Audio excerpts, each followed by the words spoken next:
What do you do when you're a 72-year-old nursing home assistant working the graveyard shift and nature unleashes 200 mph winds that turn your workplace into a death trap?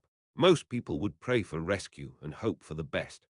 But what if you're not most people? What if you're a decorated Vietnam veteran who spent the last 50 years trying to forget you once knew how to save lives under impossible circumstances? My name is Robert Bobby Sullivan, and this is the night I stopped running from my past and embraced the soldier I tried so hard to bury. But the tornado wasn't the real enemy that night. The real enemy was the part of me that had been broken in the jungles of Vietnam 50 years ago, and it took 67 helpless lives hanging in the balance to make me remember who I used to be. March 8th started like every other night shift at Sunset Manor Nursing Home, with me being treated like a piece of furniture that happened to breathe. At 72 years old, wearing faded blue scrubs that had seen better decades, I'd perfected the art of being invisible.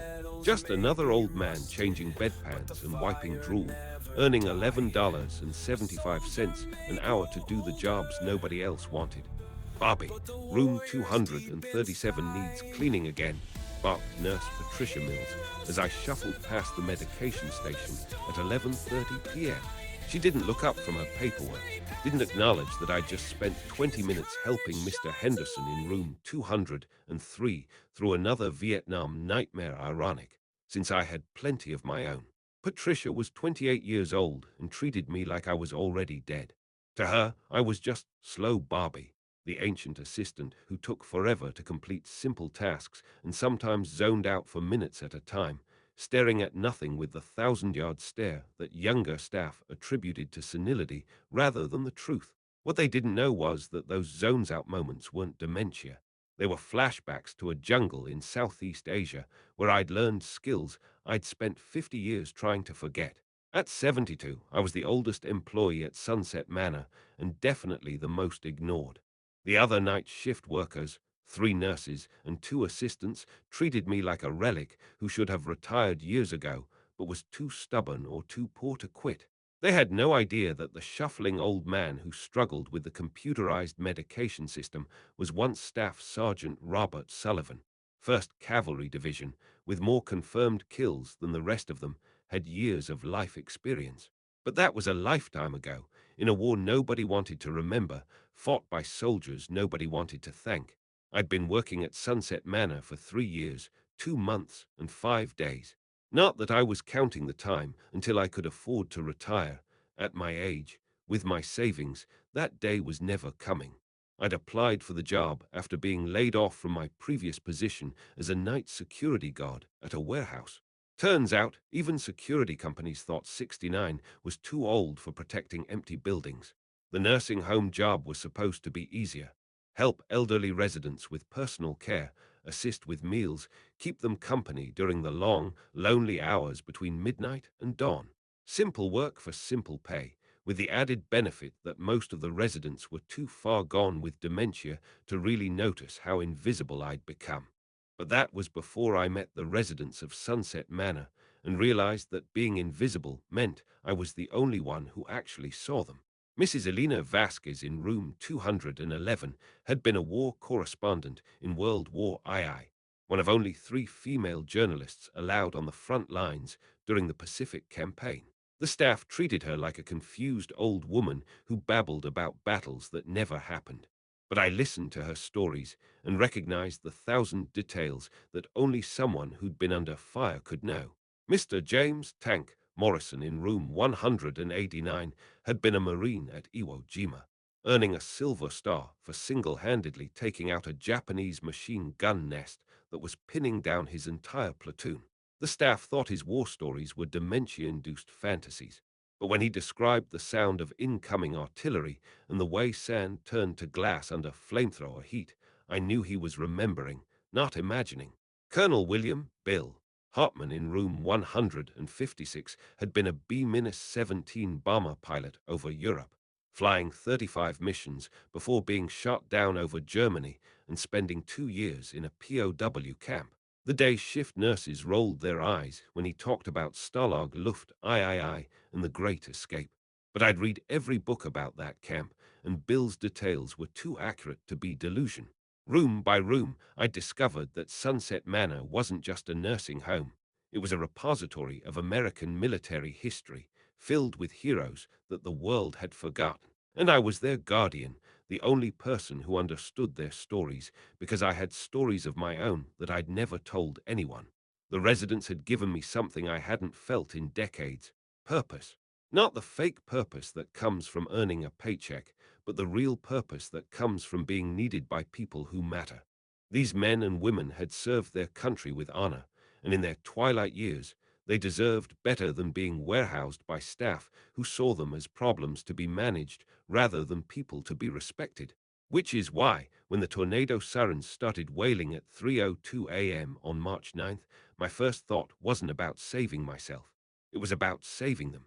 The National Weather Service had been tracking the storm system for 3 days, issuing watches and warnings that most of central Oklahoma had learned to ignore. We got tornado warnings 6 times a year, and 90% of them produced nothing more than heavy rain and dramatic cloud formations that made for good Instagram photos. But this storm felt different. I'd been in the break room, taking my 15-minute rest period and drinking coffee that tasted like it had been filtered through a gym sock, when the emergency broadcast system interrupted the late-night news with an urgent bulletin. The National Weather Service has issued a tornado emergency for central Oklahoma County, including the cities of Oklahoma City, Moore, and surrounding areas.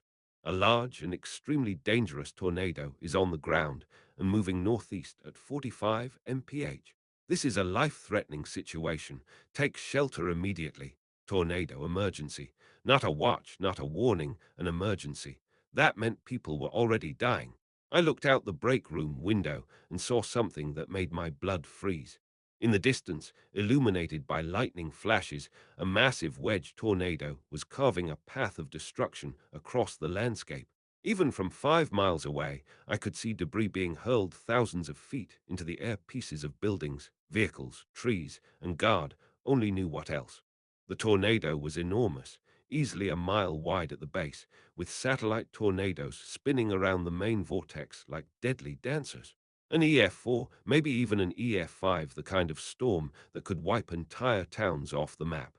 And it was heading straight for Sunset Manor. I grabbed my radio and keyed the emergency frequency that connected all staff throughout the building. "This is Bobby. We have a tornado emergency. Large tornado on the ground, approximately 5 miles southwest and closing fast.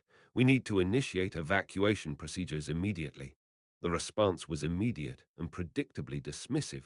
"Bobby, calm down," came Patricia's voice through the static. "We've heard the sirens before. Just move the residents away from windows and wait for the all clear." "Patricia, this isn't a drill. We have maybe 15 minutes before that thing gets here, and it's big enough to level this entire building." "Bobby, you're not authorized to make those decisions. I'm the charge nurse, and I'm telling you to follow standard severe weather protocols." Standard protocols? For a non-standard situation that was about to kill 67 elderly people who couldn't save themselves. I'd seen enough combat to know when official procedures were going to get people killed.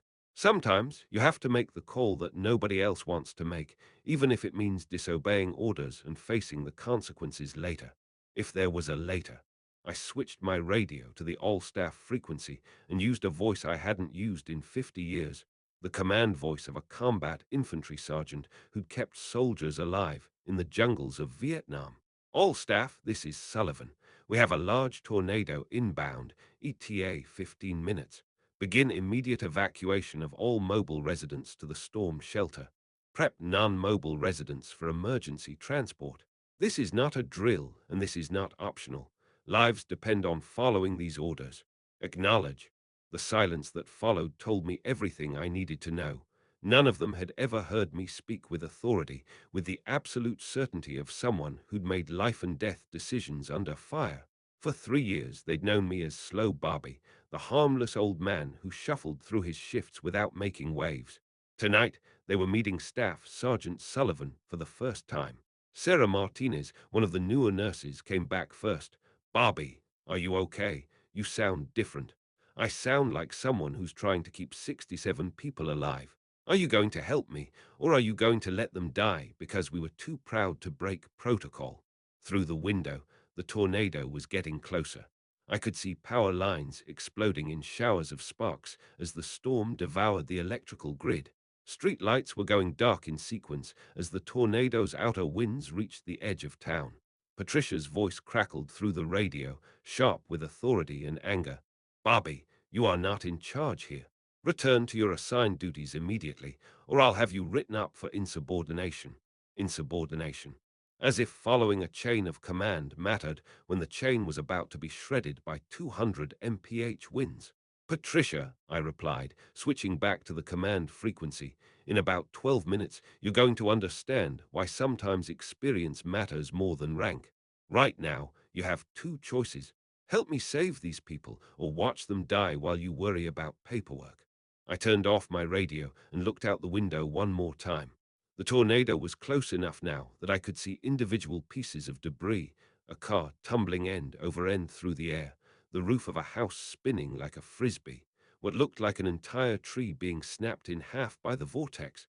The time for discussion was over. The time for action had arrived, and for the first time in 50 years, I felt like a soldier again. Number Chapter 2. The Weight of Memory, Room 189. Mr. James Tank Morrison, 97 years old, Medal of Honor recipient, Iwo Jima survivor. Confined to a wheelchair after a stroke last year, but still sharp enough to recognize the sound of incoming danger. I found him sitting by his window, watching the lightning illuminate the approaching storm.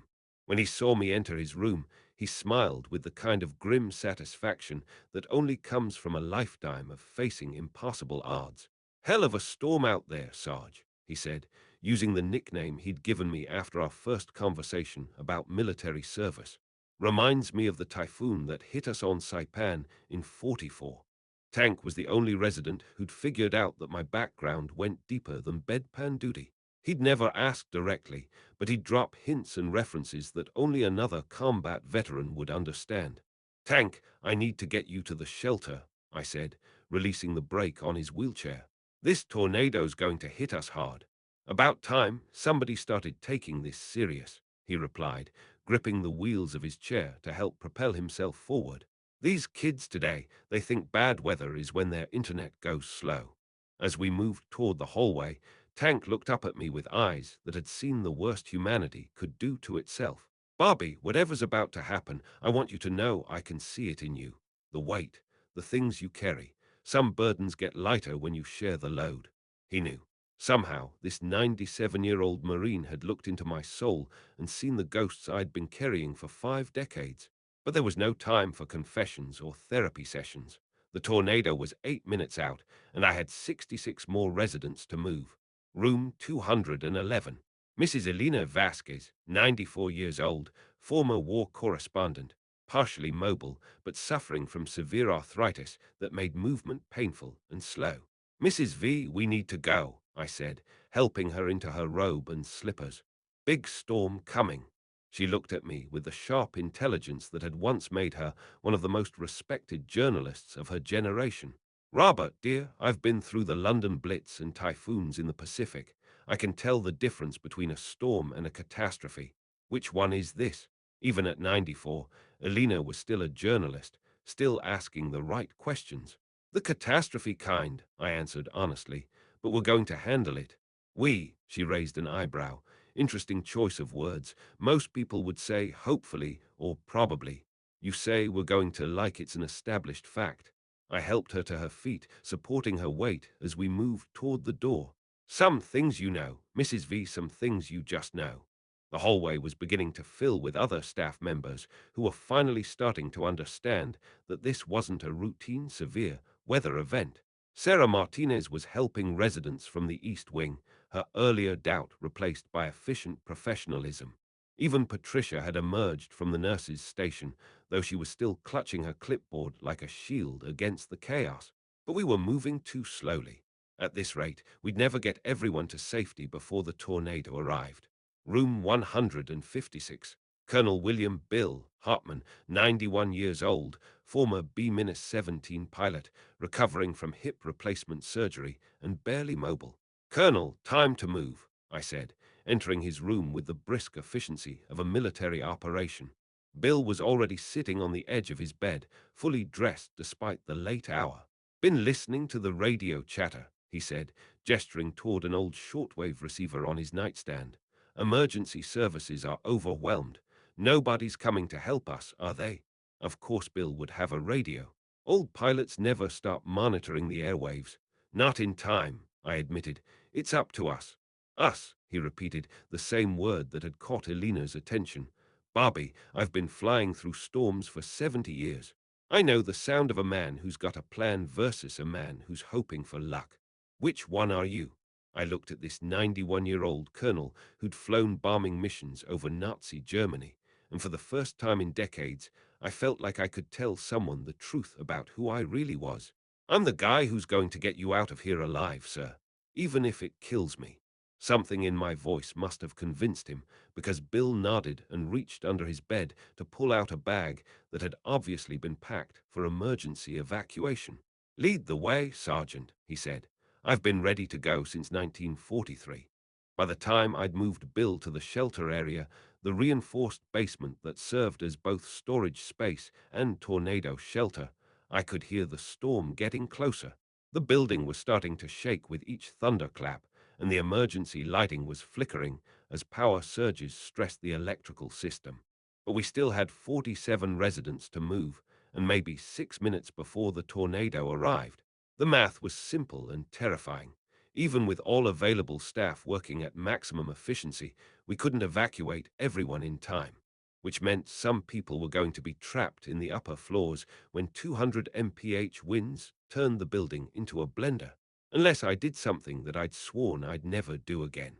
Unless I stopped being Bobby, the nursing home assistant, and became Sergeant Sullivan, the man who'd once carried wounded soldiers through enemy fire for 3 miles without stopping. I keyed my radio and broadcast on all frequencies. All staff, this is Sullivan. Change of plans. We're not evacuating everyone. We don't have time. Instead, we're going to prioritize and adapt. Mobile residents go to the basement shelter. Non-mobile residents get moved to interior rooms on the ground floor, away from windows and exterior walls. We're going to ride this out and save as many as we can. Patricia's voice came back immediately, sharp with panic. Bobby, that's not the protocol. We're supposed to evacuate everyone to the basement. Patricia, the protocol assumes we have time and resources we don't have. Right now, partial survival is better than total catastrophe. Trust me on this. I was asking a 28-year-old nurse to trust the judgment of a man she'd never seen as anything more than an elderly custodian. But command authority isn't about rank or age. It's about the absolute confidence that comes from having made similar decisions under similar pressure. Sarah's voice cut through the static. Bobby's right. We can't move the bedbound patients fast enough. What do you need us to do? Finally, someone who understood that survival sometimes requires abandoning perfect solutions in favor of workable ones. Sarah, take charge of getting the mobile residents to the basement. Elena, Tank, Bill, and anyone else who can walk or use a wheelchair. Patricia, you and I are going to secure the non-mobile patients in interior rooms and wait for this thing to pass. I'm not staying upstairs, Patricia protested. That's suicide. And there it was, the moment when training and experience separated from fear and inexperience. Patricia was thinking about her own survival. I was thinking about the responsibility that comes with putting on a uniform, even if that uniform was just nursing home scrubs. Patricia, you don't have to stay, but those patients upstairs can't save themselves, and somebody needs to be with them when this hits. Somebody needs to make sure they don't die alone. The radio went quiet. Through the windows, I could see debris starting to fly past, small pieces at first, leaves and branches, but quickly escalating to larger objects. A stop sign spun past like a deadly frisbee. A section of aluminum siding wrapped itself around a tree and then tore loose again, disappearing into the darkness. 4 minutes, maybe less. Mrs. Dolar's Chen in room 198, 89 years old, stroke victim, completely paralyzed on her left side, unable to speak or move independently. As I entered her room to move her to an interior location, I saw something in her eyes that stopped me cold. She was terrified, but she was also grateful. Someone had finally come for her. In all the chaos and protocol discussions and evacuation procedures, we'd almost forgotten the most important thing. These weren't just patients or residents or case files. These were human beings who deserved to know that someone cared whether they lived or died. Mrs. Chen, I'm going to take care of you, I said, beginning the process of transferring her from her bed to a gurney. I'm going to stay with you, and we're going to get through this together. She couldn't speak, but tears ran down her cheeks, and she squeezed my hand with what little strength she had left. That's when I understood something that had taken me 50 years to learn. Being a soldier isn't about killing enemies. It's about protecting people who can't protect themselves. The tornado sirens were screaming now, a continuous wail that meant the storm was within 2 miles. I could feel the building starting to flex and sway as the outer bands of wind began to test the structural integrity of Sunset Manor. My radio crackled with Sarah's voice. Bobby, I've got 32 residents in the basement. The rest are non-mobile. Where are you? Second floor, east wing, moving the last of the bedbound patients to interior locations. Bobby, you need to get to the basement now. This thing is almost on top of us. Through the windows, I could see the tornado itself, a massive, roiling column of destruction that blotted out the stars and filled the horizon from edge to edge. Lightning flickered inside the vortex, illuminating chunks of debris the size of cars being hurled around like toys. 2 minutes maximum. I looked around the second floor east wing and did the math. 8 residents who couldn't be moved quickly enough to reach the basement. 8 people who were going to ride out an EF4 tornado in a building that might not survive the encounter. And me, because there was no way I was going to leave them to face it alone. Sometimes, being a soldier means accepting a mission that you probably won't survive. Sometimes, duty matters more than survival. I keyed my radio one last time. Sarah, get everyone in the basement sealed in and stay there until the all clear. Don't come looking for us until the storm passes. Bobby, what do you mean us? Where are you? I'm where I'm supposed to be, I replied. Taking care of people who need taking care of. I turned off the radio and began my final preparations. 8 patients in interior rooms as far from windows as possible. Emergency supplies distributed, flashlights, first aid kits, whatever water I could find. Furniture moved to create barriers against flying debris. And then I sat down in the hallway, positioned so I could reach any room in seconds, and waited for the storm to hit. Mrs. Chen was in room 198. Mr. Rodriguez was in 201. Mrs. Patterson in 203. Mr. Williams in 205. Mrs. Jackson in 207. Mr. Thompson in 209. Mrs. Foster in 213. Mr. O'Brien in 215. 8 people who had served their country, raised families, paid taxes, voted in elections, and contributed to their communities for decades. 8 people who deserved better than to die alone in a nursing home during a natural disaster. 8 people who were going to have at least one person with them who understood that some duties are more important than survival. At 3:47 a.m., the tornado hit Sunset Manor with the force of a nuclear explosion. The sound was indescribable, like standing inside a jet engine while someone fired artillery shells at your head. The building didn't just shake, it flexed and twisted like a living thing being tortured. Windows exploded inward, filling the air with deadly glass projectiles. The lights went out, emergency power failed, and suddenly we were trapped in absolute darkness with a monster outside that was trying to tear our world apart. But for the first time in 50 years, I felt completely calm, because this was exactly what I'd been trained for half a century ago in a jungle on the other side of the world. Chaos, darkness, mortal danger, and the absolute necessity of keeping other people alive, no matter what the cost. I was finally home. The tornado's outer wall hit us at 3:47 a.m. with winds exceeding 200 mph, and the building immediately started coming apart. The roof of the east wing disappeared first, not torn off, but literally disintegrated into thousands of pieces that became projectiles in the vortex. I could hear debris raining down on us through the gaping hole where the ceiling used to be. Chunks of concrete, twisted metal, pieces of other buildings that had been destroyed miles away and were now being deposited in our hallway like deadly confetti. The emergency lighting failed completely, plunging us into absolute darkness. But I'd learned to fight in the dark long before night vision goggles were invented, and my other senses immediately sharpened to compensate. I could hear each of my 8 residents, their breathing, their movements, their muffled cries of terror, and I began moving through the chaos like a ghost, checking on each room in sequence. Mrs. Chen in 198 was conscious but paralyzed with fear. I took her hand and spoke directly into her ear, using the calm, authoritative voice that I'd once used to keep wounded soldiers from going into shock. Mrs. Chen, I know you're scared. I know this is terrifying, but you're not alone, and you're not going to die tonight. I'm here, I'm staying here, and I've been through worse than this. She couldn't speak, but she squeezed my hand with surprising strength. Room 201. Mr. Rodriguez, 84, former army mechanic who'd served in Korea. He was sitting up in bed, remarkably calm for someone whose ceiling had just disappeared. Sarge, he called out when he heard my voice. How bad is it? Bad enough, I answered honestly, but we've been in worse spots. Korea, 1951, you were fixing trucks under artillery fire. I was calling in airstrikes on Chinese positions that were close enough to throw rocks at us. Different war, same kind of impossible situation. Rodriguez actually laughed. I remember you now. You're the guy who carried Martinez 6 miles through enemy territory when his leg got blown off by a landmine. That wasn't me. Rodriguez was confusing me with another soldier, maybe someone from his own unit. But if the mistake gave him strength and courage, I wasn't going to correct him. That's right.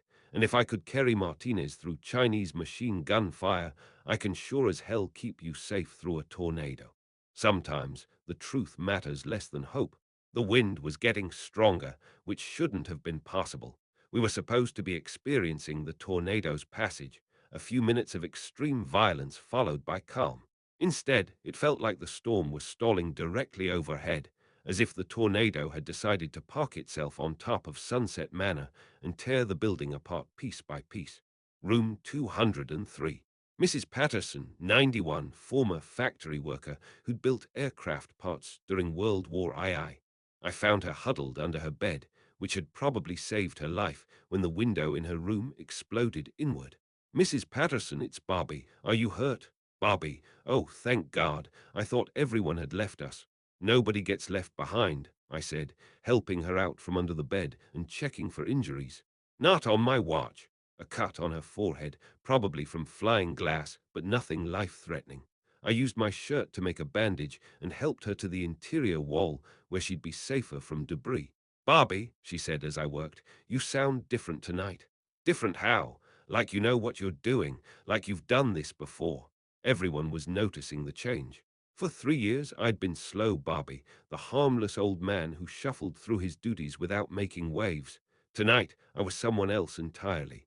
Mrs. Patterson, sometimes situations bring out parts of us that we'd forgotten were there. The building shuddered again, more violently this time. I could hear structural beams snapping like twigs, and somewhere in the distance, the sound of masonry crashing to the ground. The tornado wasn't just passing over us, it was systematically destroying Sunset Manor, which meant we might not have a building left to shelter in much longer. My radio, which I'd thought was dead, suddenly crackled with Sarah's voice from the basement. Bobby, Bobby, are you there? We're getting reports that the tornado is stalled over our location. It's not moving. I keyed the microphone. Copy that, Sarah. We're still here, still fighting. How's everyone in the basement? Scared but alive. Bobby, the emergency services radio is saying this is an EF5 now, with winds over 250 mph. The storm chasers are calling it a stationary tornado. It's just sitting on top of us and growing stronger. EF5, the strongest classification on the enhanced Fujita scale. Winds powerful enough to lift houses off their foundations and turn cars into artillery shells. Sarah, keep everyone in the basement and don't come up here no matter what you hear. That's an order. Bobby, that's an order, Sarah. We'll either make it through this or we won't, but I won't have more people at risk. I switched off the radio and continued my rounds. The tornado wasn't just destroying the building, it was creating a deadly obstacle course of debris. exposed electrical wires, and structural hazards that changed every few minutes. Room 205. Mr. Williams, 87, former railroad worker who'd helped build the infrastructure that won World War II. I found him trapped under a fallen ceiling beam, conscious but unable to move. This was exactly the kind of situation I'd faced in Vietnam, injured soldiers trapped under fire, requiring immediate extraction under impossible conditions. Mr. Williams, I'm going to get you out of there. This is going to hurt, but I need you to stay calm and let me do the work. The beam was heavy, probably 200 pounds of structural steel, but adrenaline and 50-year-old muscle memory kicked in. I used leverage and technique I'd learned in combat engineering to lift the beam just enough for Mr. Williams to slide free. He was injured, possible broken ribs, definitely bruised, but he was alive and mobile. Bobby, he gasped as I helped him to safety, where did you learn to do that? Long story, I replied. Right now, let's focus on keeping you breathing. Room 207. Mrs. Jackson, 93, former telephone operator who'd coordinated communications for civilian defense during World War II. Her room had taken a direct hit from flying debris. The exterior wall was completely gone, exposing the interior to the full fury of the storm. I found her crouched in the bathroom, the only part of the room that still offered any protection. Mrs. Jackson, can you hear me? Bobby. Oh, Bobby, I thought I was going to die alone. The wind was so strong now that it was difficult to speak or even breathe. Debris was flying through the missing wall like bullets, and the floor was starting to sag where the supporting structure had been damaged. We couldn't stay here. The room was going to collapse within minutes. Mrs. Jackson, we need to move you to a safer location. I'm going to carry you, and I need you to hold on tight and keep your head down. At 72 years old, carrying a 93-year-old woman through a tornado should have been impossible. But I'd carried heavier loads through worse conditions in Vietnam, and tonight the stakes were just as high. I picked up Mrs. Jackson and began moving through the debris-filled hallway, using techniques I'd learned for carrying wounded soldiers under fire. Room 209. Mr. Thompson, 85, former Navy electrician who'd served on destroyers in the Pacific. His room was intact, but he was in full cardiac arrest. This was the moment every combat medic dreads, a casualty that requires immediate medical attention in conditions where immediate medical attention is impossible. I began CPR, using the techniques I'd learned in Army medical training and updated through 50 years of first aid classes. Chest compressions, artificial respiration, checking for pulse and breathing, all while the building shook around us and debris rained down through the missing roof. 2 minutes of CPR, 3 minutes, 4 minutes. Mr. Thompson's eyes opened. He was breathing, weak pulse, but he was alive. Thought I was a goner there, Sarge, he whispered. Another case of mistaken identity, another soldier who thought I was someone from his own past. But if these mistakes were giving them strength and courage, I'd play whatever role they needed me to play. Not on my watch, sailor. Navy and Army have to stick together. Room 213. Mrs. Foster, 89, former riveter who'd worked on Liberty ships during World War II. I found her remarkably calm, sitting in her chair and knitting like nothing unusual was happening. Mrs. Foster, we need to get you to a safer location. She looked up at me with the kind of smile that only comes from having survived the Great Depression, World War II, and 89 years of life's various disasters. Barbie, dear, I lived through the London Blitz. I worked in a shipyard where German submarines were trying to torpedo us every day. This is just another storm. But it wasn't just another storm. Through the gaping hole in the roof, I could see the tornado's interior, a massive column of rotating air filled with debris from dozens of destroyed buildings. Cars, trucks, pieces of houses, entire trees, all spinning around us in a deadly carousel of destruction. Mrs. Foster, this is the big one. This is the storm people talk about for the rest of their lives. Then I suppose we'd better give them a good story, she replied, calmly putting away her knitting and taking my arm. Lead the way, young man. At 72, I hadn't been called young man in decades, but Mrs. Foster had been born in 1934, and from her perspective, I probably was young. Room 215. Mr. O'Brien, 88, former Marine who'd fought at Guadalcanal and Okinawa.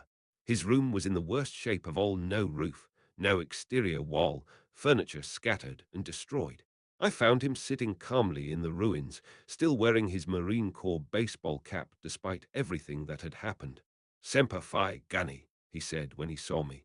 I wasn't a Marine, but I recognized the greeting, "always faithful," and I understood that Mr. O'Brien was acknowledging something he saw in me.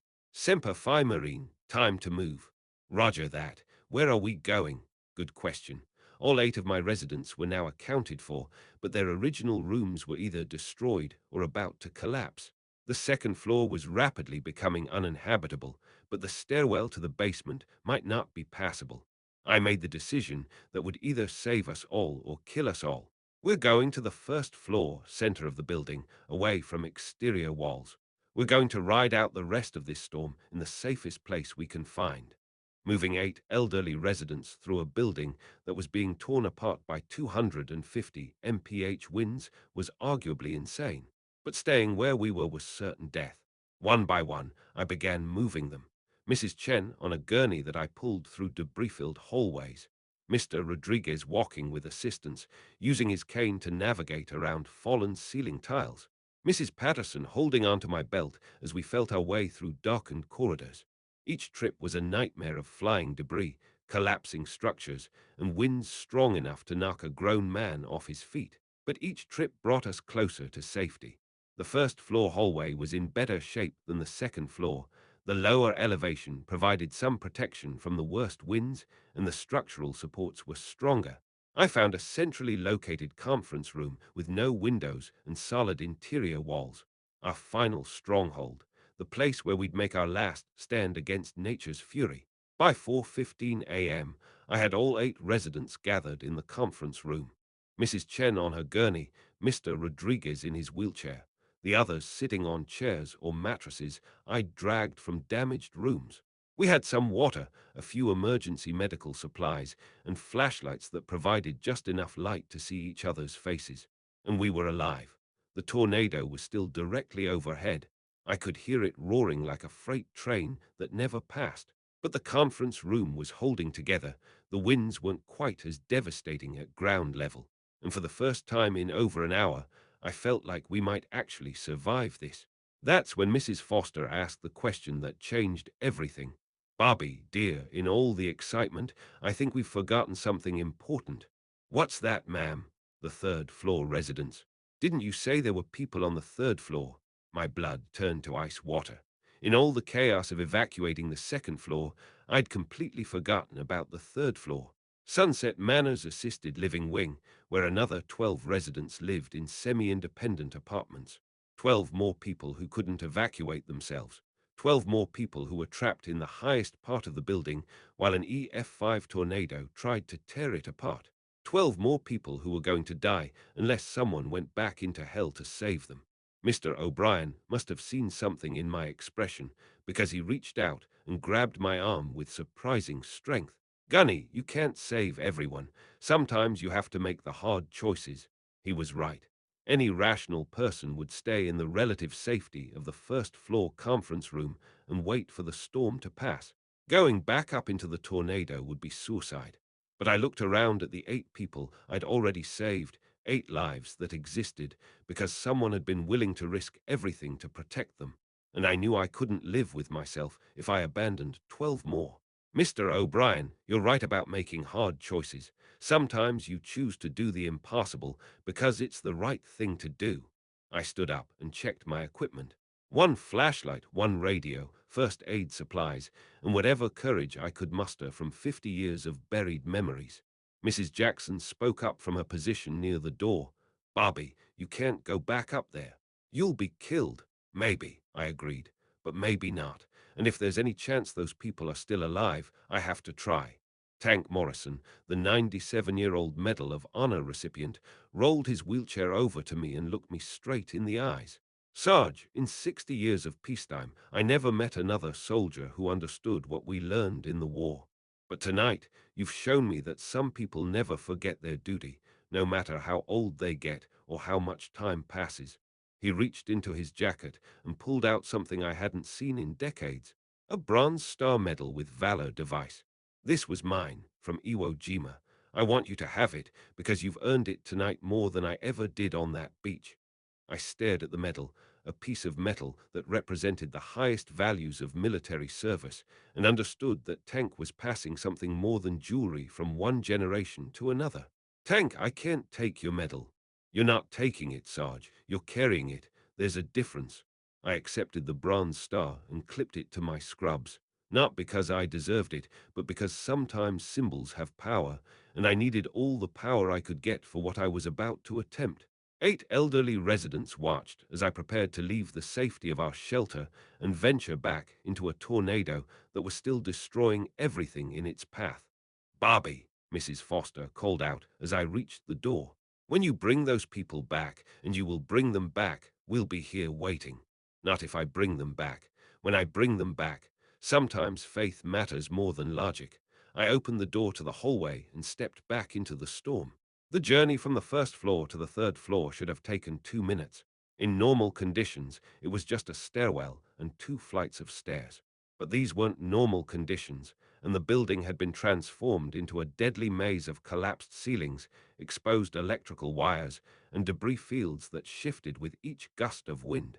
The stairwell was partially blocked by a fallen support beam, but I managed to squeeze through using techniques I'd learned for navigating collapsed tunnels in Vietnam. The emergency lighting was completely out, so I was moving by flashlight and memory, feeling my way through obstacles that could kill me if I made a single mistake. Step by step, foot by foot, I climbed toward the third floor while a tornado raged overhead. The sound was indescribable, not just wind, but the screaming protest of a building being tortured beyond its design limits. Metal twisted, concrete cracked, glass exploded, and through it all, the continuous roar of 250 mph winds that turned every loose object into a potential weapon. But I'd heard similar sounds before, in a jungle 50 years ago, where the enemy was trying to kill me with mortars and machine guns instead of wind and debris. The third floor hallway was a disaster zone. The roof was completely gone, leaving the interior exposed to the full fury of the storm. Water was pouring in from multiple directions, not just rain, but water from ruptured pipes, air conditioning systems, and the building's sprinkler system that had activated and then been destroyed. 12 apartments, 12 residents, 12 lives hanging in the balance. I started with apartment 301, closest to the stairwell. Mrs. Margaret Liu, 83, former Army nurse who'd served in Korea and Vietnam. When I pounded on her door, I could hear movement inside. Mrs. Liu, this is Bobby from downstairs. I'm here to get you out. The door opened, and I saw a woman who'd obviously been through hell for the past hour, but was still standing, still fighting, still alive. Bobby, oh thank God. I thought everyone had forgotten about us up here. Nobody gets forgotten, not on my watch. Ma'am, we need to move fast. The building won't hold together much longer, and I need to get to the other residents. Mrs. Liu grabbed a small bag that she'd obviously prepared for emergency evacuation. Even at 83, even terrified and injured, she was thinking like a soldier: pack light, move fast, adapt to circumstances. Bobby, there are 11 more apartments. Some of those people can't walk. How are you going to? One at a time, ma'am. One at a time. I helped Mrs. Liu to the stairwell and made sure she could navigate the obstacles on her own. She was mobile, alert, and tough enough to make it to the first floor without assistance. One down, 11 to go. Apartment 302. Mr. David Kim, 79, former Air Force radar operator. I found him trapped under furniture that had been thrown across his apartment by the wind. Conscious but unable to move. Another extraction scenario. Another test of skills I'd hoped never to use again. Using leverage and technique, I freed Mr. Kim from the debris and checked for injuries. Bruised but not seriously hurt, he could walk with assistance. Mr. Kim, I need you to make your way to the stairwell and down to the first floor conference room. Follow the flashlight beam and don't stop for anything. What about you? I'm going to get the others. 2 down. 10 to go. Apartment 303. Mrs. Rosa Martinez, 86, former factory supervisor. Her apartment had taken a direct hit from flying debris. The exterior wall was gone, and furniture was scattered throughout the room like a giant had been playing with toys. I found her in the bathroom, the only part of the apartment that still offered protection from the wind. She was conscious but disoriented, possibly concussed from the impact of flying debris. Concussion protocol. Keep the patient alert, monitor for signs of deterioration, move carefully to avoid further injury. Mrs. Martinez, I'm Bobby from the nursing station. I'm going to help you get to safety. She looked at me with confusion, not recognizing my face in the chaotic lighting. But she recognized the voice of authority, the tone that said someone was in control of the situation. Are we going to die? Not today, ma'am. Not if I can help it. 3 down, 9 to go. The tornado was showing no signs of weakening. If anything, it seemed to be getting stronger, more focused, more determined to completely destroy Sunset Manor. I could see debris from other buildings being deposited throughout the hallway, pieces of houses, cars, even what looked like parts of other nursing homes or hospitals that had been destroyed earlier in the tornado's path. This wasn't just a natural disaster. This was a war zone. Apartment 304. Mr. and Mrs. Thompson, both in their 80s, married for 63 years and determined not to be separated even by a tornado. I found them holding hands in their bedroom closet, the safest place they could find in an apartment that was rapidly being demolished around them. Mr. and Mrs. Thompson, time to go.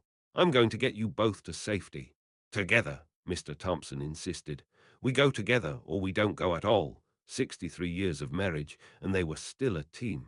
I couldn't help but respect that kind of commitment. Together, I agreed. Both of you right now. 5 down, 7 to go. Apartment 305. Mr. James Walsh, 84, former construction foreman who'd built half the buildings in Oklahoma City. His apartment was surprisingly intact. He'd obviously used his construction knowledge to create a safe space in the interior bathroom, reinforced with mattresses and furniture. "Walsh, you clever bastard," I called out when I saw his improvised shelter. "Time to abandon your fort." He emerged from the bathroom grinning like a man who'd just won a bet with nature. "Bobby, I was wondering when you'd show up. Been listening to this storm try to kill me for the past hour." A man who understood construction, who'd built buildings designed to withstand Oklahoma weather, who knew exactly what it meant when those buildings started failing. "How bad is it out there, Bobby?" "Bad enough that we need to leave right now." 6 down, 6 to go. Apartment 306, Mrs. Florence Washington, 91, former civil rights activist who'd marched with Dr. King and faced down police dogs and fire hoses in Birmingham. When I found her, she was sitting calmly in her kitchen chair, completely unafraid despite the chaos around her. "Mrs. Washington, we need to evacuate immediately." She looked at me with the kind of dignity that only comes from a lifetime of facing impossible odds and refusing to back down. "Young man, I've been through worse than this. Bull Connor's police couldn't break me, and neither will this storm. But even heroes need help sometimes." "Yes, ma'am, I believe that. But right now, I need you to let me help you get to safety so you can continue being an inspiration to people like me." She smiled, not the smile of an old woman, but the smile of a warrior who recognized another warrior. "Lead the way, soldier." 7 down, 5 to go. The building was making sounds that no building should make, deep groaning noises that suggested structural failure was imminent.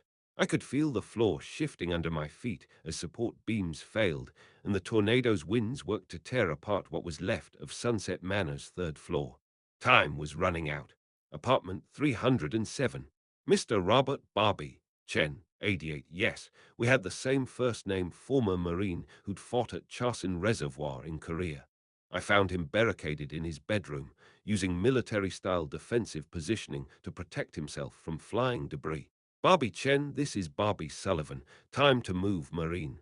"About damn time," he called back. I was starting to think the army had forgotten how to do search and rescue. Even in extremis, inter-service rivalry continued. Marines and army soldiers had been giving each other hell for over 2 centuries. We never forget, Marine. We just take our time because we like to do things right. 8 down, 4 to go.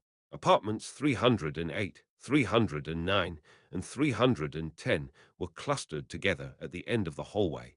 in the part of the building that had taken the most severe damage. The roof wasn't just gone, entire sections of the floor were starting to sag as the support structure failed. I was literally walking on a building that was collapsing beneath my feet. Apartment 308. Mrs. Helen Rodriguez, 89, widow of a Vietnam veteran. Her apartment was uninhabitable. The exterior wall was completely gone, and furniture was scattered into the tornado's vortex. But she was alive, crouched in the interior hallway that connected her apartment to the next one.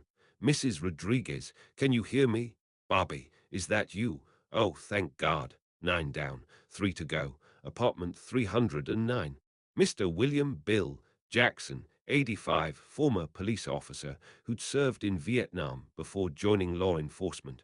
I found him unconscious in his bathroom, apparently knocked out by flying debris but still breathing. Unconscious casualty evacuation, one of the most difficult scenarios in combat medicine. Too heavy to carry easily, too vulnerable to leave behind. But I'd done this before, in jungles where leaving wounded soldiers meant they'd be tortured to death by the enemy. Bill Jackson wasn't going to die on my watch. Using a fireman's carry, I got Bill onto my shoulders and began the slow, dangerous journey toward the stairwell. At 72 years old, carrying an 85-year-old man through a tornado should have been impossible. But adrenaline, desperation, and 50 years of suppressed military training combined to give me strength I didn't know I still possessed. 10 down, 2 to go. Apartment 310. Mrs. Betty Williams, 87, and her son Michael, 62, who lived with her as a caregiver. This was going to be the hardest extraction of all two people, one of whom was wheelchair-bound.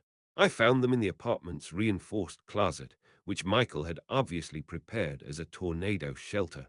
Both were conscious and alert, but Mrs. Williams couldn't walk without assistance, and Michael had been injured by flying glass. Michael, can you make it to the stairwell on your own? I think so, but what about Mom? I'll get your mother. You focus on getting yourself to safety. This was the moment when everything could go wrong. Two more people to evacuate, using a stairwell that was increasingly blocked by debris, in a building that might collapse at any moment. But Mrs. Williams looked at me with complete trust, the kind of faith that only comes when someone has no other options. Bobby, I've heard about what you've been doing tonight, getting everyone to safety, risking your own life for people like us. Why? It was a good question. Why was a 72-year-old nursing home assistant risking everything to save people he barely knew? The answer came from somewhere deep inside, from the part of me that had been buried for 50 years but had never really died. Because that's what soldiers do, ma'am. We protect people who can't protect themselves. I picked up Mrs. Williams. She probably weighed less than 100 pounds, frail from age, but still possessing the inner strength that had carried her through 8 decades of life, and began the journey toward the stairwell. 11 down, 1 to go. But as I reached the stairwell, I realized I'd made a critical error in my count. There were supposed to be 12 residents on the 3rd floor. I'd only found 11. The 12th apartment, 311, was at the far end of the hallway, in the section of the building that had taken the most severe structural damage. Getting there would mean crossing floors that might collapse, avoiding debris that was still being hurled by 250 mph winds, and navigating through what was essentially a war zone. The smart thing would be to get Mrs. Williams to safety and call it a success. I'd saved 11 people from certain death. That should be enough, but it wasn't enough, because somewhere in apartment 311 there was one more person who was counting on someone to care whether they lived or died. I helped Mrs. Williams down to the 2nd floor landing, where she could make the rest of the journey safely, and then I turned around and went back into hell one more time. Apartment 311. Mrs. Anna Kowalski, 94, former Polish resistance fighter who'd survived the Nazi occupation and had emigrated to America after the war. If anyone could survive a tornado, it would be someone who'd survived the Holocaust. But when I reached her apartment, I found something that stopped me cold. The apartment was completely destroyed, not just damaged, but obliterated. The exterior wall was gone, the roof was gone, furniture was scattered across 3 states by the tornado's winds, and Mrs. Kowalski was nowhere to be found.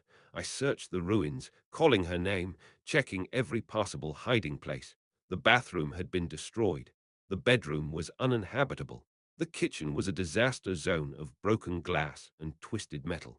Had she been evacuated earlier? Had she been visiting someone else when the tornado hit? Or had she been swept away by winds that could lift a car and throw it half a mile? I was about to give up the search when I heard something that made my heart race.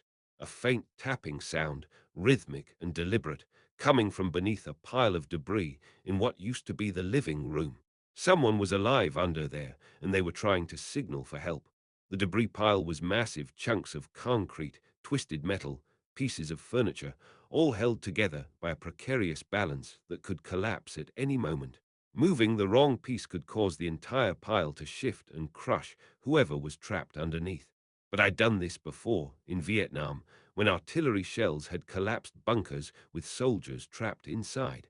Piece by piece, using techniques I'd learned in combat engineering, I began dismantling the debris pile. Not rushing, not panicking, just methodically removing obstacles until I could reach whoever was trapped beneath. 20 minutes into the excavation, I found her. Mrs. Anna Kowalski, 94 years old, survivor of Nazi occupation, was trapped in a pocket of space created by a fallen beam and an overturned refrigerator. She was conscious, alert, and remarkably calm for someone who'd been buried alive by a tornado. Mrs. Kowalski, I'm Bobby from downstairs. I'm going to get you out of there. Bobby, oh, thank goodness. I was beginning to think everyone had forgotten about the crazy old Polish lady on the third floor. Nobody gets forgotten. Not on my watch. The extraction took another 15 minutes of careful work, removing debris without causing the rest of the pile to collapse. When I finally cleared enough space for Mrs. Kowalski to crawl out, she was injured but mobile, cuts and bruises, but nothing life-threatening. Mrs. Kowalski, we need to get you to safety immediately. Can you walk? She stood up, dusted off her nightgown, and looked around at the ruins of her apartment with the kind of philosophical acceptance that only comes from having survived worse disasters. Bobby, dear, I lived through the Warsaw Ghetto and Auschwitz concentration camp. A little Oklahoma tornado isn't going to be the thing that finally kills Anna Kowalski. 12 down. Everyone accounted for. The journey back to the first floor was a nightmare of collapsing structures, flying debris, and winds that threatened to knock us off our feet with every step. But Mrs. Kowalski proved to be as tough as her reputation. She moved with the careful determination of someone who'd learned to survive in impossible conditions. When we finally reached the conference room where I'd left the other 8 residents, the reunion was like something out of a war movie. Tears, hugs, expressions of disbelief that we'd all survived. 12 people who'd been given up for dead were now alive and safe, protected by walls that were still standing and surrounded by people who cared whether they lived or died. But the tornado wasn't finished with us yet. Number chapter 5. The eye of the storm at 5:23 a.m. Something extraordinary happened. The wind stopped. Not gradually, not slowly diminishing like a normal storm passing. It stopped completely, instantly, as if someone had thrown a switch. The constant roar that had filled our ears for over 2 hours was replaced by an eerie silence that felt almost supernatural.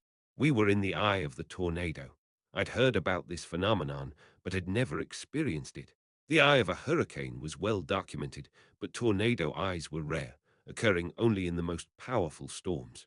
We were inside a column of calm air, surrounded by a wall of rotating winds that could tear apart anything in their path.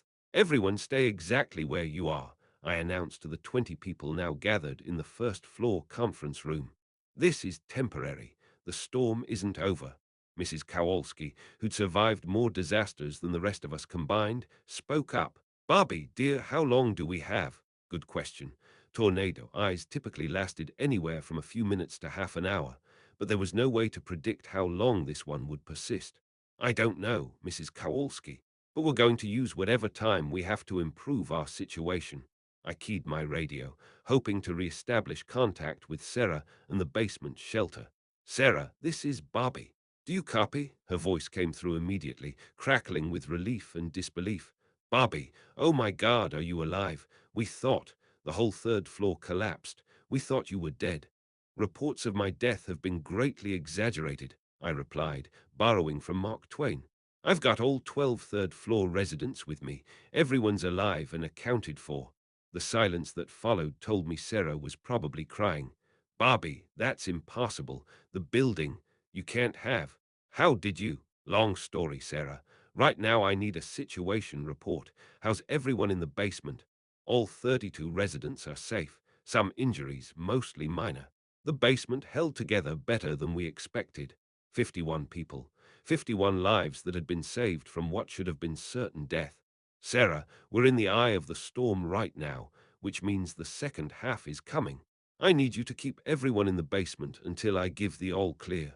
Copy that, Bobby. And Bobby, yeah, thank you for everything. I switched off the radio and looked around at the 20 people who were looking at me like I was some kind of miracle worker. But I wasn't a miracle worker. I was just a soldier who'd remembered his duty when it mattered most. Mrs. Foster, the 89-year-old former Liberty ship riveter, spoke up. Bobby, dear, what happens when the storm starts again? Another good question. The second half of a tornado's eye passage was often more violent than the first, as the storm's backside brought winds from the opposite direction. Structures that had survived the first assault might not survive the second. We're going to do what we've been doing, I answered. We're going to take care of each other and survive whatever comes next. Tank Morrison, the 97-year-old Medal of Honor recipient, rolled his wheelchair over to where I was standing. Sarge, I've been thinking about something you said earlier, about how sometimes you have to do the impossible because it's the right thing to do. What about it, Tank? I've been around long enough to recognize different kinds of impossible. There's the kind that's actually impossible, like jumping over the moon or bringing back the dead. And then there's the kind that's only impossible until someone does it. He gestured toward the 20 people gathered in the conference room. What you did tonight, evacuating 12 people from a collapsing building while a tornado was trying to kill you, that was the second kind of impossible. The kind that becomes possible when someone has the right training, the right motivation, and the right character. Mrs. Jackson, the former World War II telephone operator, joined the conversation. Bobby, Tank's right. What you did tonight wasn't luck or accident. You knew exactly what you were doing, didn't you? I looked at these people, survivors of the Great Depression, World War II, Korea, Vietnam, the Cold War, and realized they deserved the truth. They'd earned it through their service, their suffering, and their courage in facing tonight's disaster. My name is Robert Sullivan, I began, using my full name for the first time in decades. Staff Sergeant, U.S. Army, 1st Cavalry Division. I served 2 tours in Vietnam, 1970 to 1972. I was trained in combat engineering, emergency medical care, and search and rescue operations. The silence that followed was different from the earlier silence. This wasn't surprise or confusion, this was recognition. I came home from Vietnam in 1973 and spent the next 50 years trying to forget everything the Army had taught me about war, death, and survival. I thought I was done being a soldier. I thought I could just be a regular person with a regular job, living a regular life. Mrs. Vasquez, the former war correspondent, spoke up. But tonight you remembered. Tonight I remembered that some things you never really forget, some responsibilities you never really abandon, some duties that follow you for the rest of your life, whether you want them to or not. Mr. Chen, the former Marine, grinned at me with the kind of brotherhood that only exists between combat veterans. Once a soldier, always a soldier. Something like that. The conversation was interrupted by a sound that made everyone's blood freeze. The wind was starting again. The eye was passing, and the second half of the tornado was about to hit us with potentially even greater violence than the first half. But this time we were ready. This time we knew what to expect. And this time we faced it together. The tornado's backside hit at 5:47 a.m. with renewed fury, but the 20 people in the first floor conference room were no longer terrified victims waiting for rescue. They were survivors who'd already proven they could endure the impossible. Mrs. Foster continued her knitting while the building shook around us. Tank Morrison told jokes that had probably been old when he was young. Mrs. Kowalski shared stories about resistance operations during World War II that made our current situation seem almost mundane by comparison. The wind howled, debris flew, structures collapsed, but we endured. At 6:15 a.m., the tornado finally moved on, leaving behind a trail of destruction that stretched for miles across central Oklahoma. But Sunset Manor was still standing, damaged, battered, but intact enough to have protected the lives of 51 people who should have died that night. Emergency responders arrived 20 minutes later, expecting to find a disaster site full of casualties. Instead, they found something that none of them had ever seen before. A nursing home that had survived a direct hit from an EF5 tornado with zero fatalities and only minor injuries. The paramedics, firefighters, and National Guard troops who arrived at dawn found 51 elderly residents sitting calmly in the basement and first floor drinking coffee that Mrs. Foster had somehow managed to make using a camp stove she'd found in the maintenance closet. "How is this possible?" asked the incident commander, a veteran emergency responder who'd worked dozens of tornado disasters.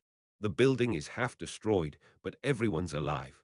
Sarah Martinez, who'd spent the night coordinating communications from the basement, pointed toward where I was sitting with the other residents. "Ask Bobby. He's the one who saved everyone." The incident commander looked at me, a 72-year-old man in torn scrubs, covered in dust and debris, wearing a Bronze Star medal that belonged to another man from another war. "Sir, I'm going to need a full report on what happened here tonight." I looked around at the people I'd spent the night protecting, some of the toughest, most accomplished individuals I'd ever met, who'd served their country with honor and faced their final test with courage and dignity. "Commander, what happened here tonight was that a bunch of old soldiers remembered how to take care of each other when it mattered most. 6 months after the tornado, Sunset Manor had been completely rebuilt, not just repaired, but redesigned from the ground up with state-of-the-art storm shelters and emergency systems that could protect residents from any natural disaster Oklahoma could produce. But the most important change wasn't architectural, it was cultural. I was still working at Sunset Manor, but my role had evolved significantly. The administration had created a new position for me, Director of Emergency Preparedness and Veteran Services. My job was to ensure that the facility was ready for any emergency and to provide specialized care and support for military veterans. More importantly, my job was to make sure that no resident ever felt invisible or forgotten again. The 20 people I'd saved during the tornado had become a tight-knit community within the larger facility. They called themselves Bobby's Brigade, a name that simultaneously embarrassed and honored me. They met every morning for coffee and conversation, sharing stories from their various wars and careers, supporting each other through the challenges of aging. Tank Morrison had become my unofficial co-director, using his Medal of Honor status and natural leadership abilities to mentor other veterans who were struggling with the transition to nursing home life. Mrs. Foster was teaching knitting classes that were actually disguised group therapy sessions where residents could talk about their experiences, their fears, and their hopes for whatever time they had left. Mrs. Kowalski was leading a weekly discussion group called Survival Stories, where residents shared the various disasters, conflicts, and challenges they'd overcome during their long lives. The tornado had made national news, and our story had been featured on multiple networks as an example of heroism, preparation, and the strength that comes from community. But the real story wasn't what happened during those few hours of violence and terror. The real story was what happened after the way a group of forgotten elderly people rediscovered their sense of purpose and dignity. I received hundreds of letters from veterans around the country who'd heard about our story and wanted to share their own experiences of feeling invisible and forgotten in civilian life. Some of them were in their 90s, survivors of World War II who'd never received the recognition they deserved. Others were recent veterans of Iraq and Afghanistan who were struggling with PTSD and adjustment disorders. All of them had the same message: "Thank you for remembering that we still matter." The mayor of Oklahoma City had proclaimed March 9th Heroes Day in honor of the residents of Sunset Manor, but Tank Morrison had convinced him to change it to Service Day, a day for recognizing the ongoing contributions of veterans and elderly citizens who'd served their communities throughout their lives. The Bronze Star Medal that Tank had given me during the tornado now sat in a frame in my office, along with a dozen other medals and commendations that residents had shared with me over the months. They'd created an impromptu memorial to military service that reminded everyone who entered the building that these weren't just elderly people waiting to die. They were heroes who'd already proven their courage and were still capable of extraordinary things. Mrs. Chen, the former war correspondent, was writing a book about our experience called The Night We Remembered Who We Were. She'd interviewed every resident who'd been there during the tornado, collecting their stories and weaving them into a narrative about service, sacrifice, and the power of community. The book was being published by a major publisher and would donate all proceeds to veteran support organizations. But perhaps the most significant change was in how I saw myself. For 50 years, I'd been running from my identity as a soldier, trying to pretend that Vietnam had never happened, that the skills I'd learned and the things I'd done were just ancient history. The tornado had taught me something important. You can't outrun who you really are, and some duties never expire. Every morning, I put on a uniform again, not army green, but the blue scrubs of a healthcare worker. And every morning, I reported for duty at a post where my mission was to protect and serve people who'd spent their own lives protecting and serving others. It wasn't the career I'd planned, but it was the career I'd been meant for. One year after the tornado, we held a memorial service for the 3 residents who died of natural causes in the months following our survival. Tank Morrison passed away in his sleep at age 98, surrounded by friends who made sure he didn't die alone. Mrs. Patterson succumbed to cancer at 92, but spent her final weeks teaching other residents about the importance of perseverance. Mr. Thompson died of heart failure at 86, holding his wife's hand just as he'd done during the tornado. Their funerals were attended by hundreds of people, family members, fellow veterans, community leaders, and residents of Sunset Manor who'd learned the importance of honoring those who'd served. At Tank's funeral, his grandson read a letter that Tank had written specifically for the occasion to Bobby Sullivan and the residents of Sunset Manor. Thank you for reminding an old soldier that the mission never really ends. We just change our assignment, take care of each other, and remember that every day is another chance to serve. Today, I'm 74 years old. My knees are worse than ever, my hearing isn't what it used to be, and I need glasses to read the medication charts. But my sense of purpose is stronger than it's been since I was 22 years old and wearing a different uniform in a different war. The residents of Sunset Manor aren't just my job, they're my unit. And I'll continue to serve with them until my relief arrives or until my final orders come through. Every week, new veterans arrive at our facility, men and women who have served in Vietnam, the Gulf War, Iraq, Afghanistan, and conflicts that most civilians have never heard of. They arrive feeling forgotten, invisible, irrelevant to a world that's moved on without them. My job is to help them understand that their service matters, their experience has value, and their mission continues in whatever form they choose. Some of them become mentors to younger veterans. Others volunteer in the community, sharing their skills with schools and organizations that need their expertise. A few discover artistic talents they never knew they had, creating paintings, sculptures, and writings that capture their experiences and preserve them for future generations. All of them learn that being old doesn't mean being useless, and that the end of military service is just the beginning of a different kind of mission. The tornado changed all of us, but it didn't make us into something we weren't already. It just reminded us of who we'd always been underneath the years and the civilian clothes and the assumption that our best days were behind us. Mrs. Kowalski, now 95, put it best during one of our weekly coffee meetings. Barbie, that tornado didn't create heroes. It just revealed the heroes who were already there, waiting for the right moment to remember their duty. She was right. The heroes were there all along. They just needed someone to remind them that heroism isn't about age or physical strength or official recognition. Heroism is about refusing to abandon the people who depend on you, even when abandoning them would be easier, safer, more comfortable. My name is Robert Bobby Sullivan. I'm a 74-year-old nursing home employee, a Vietnam veteran, and a man who learned that some missions never end. they just evolve. I've been shot at by enemy soldiers, survived a direct hit from an EF5 tornado, and faced the bureaucratic challenges of modern healthcare administration. But the accomplishment I'm most proud of is the simple, daily work of making sure that American heroes never feel forgotten, never face their final battles alone, and never doubt that their service mattered. This is my post. This is my mission. And I'll hold it until my relief arrives, because that's what soldiers do. We never quit, we never surrender, and we never leave our people behind. The watch continues, and it's stronger when we all stand together. If this story moved you, consider visiting an elderly veteran in your community.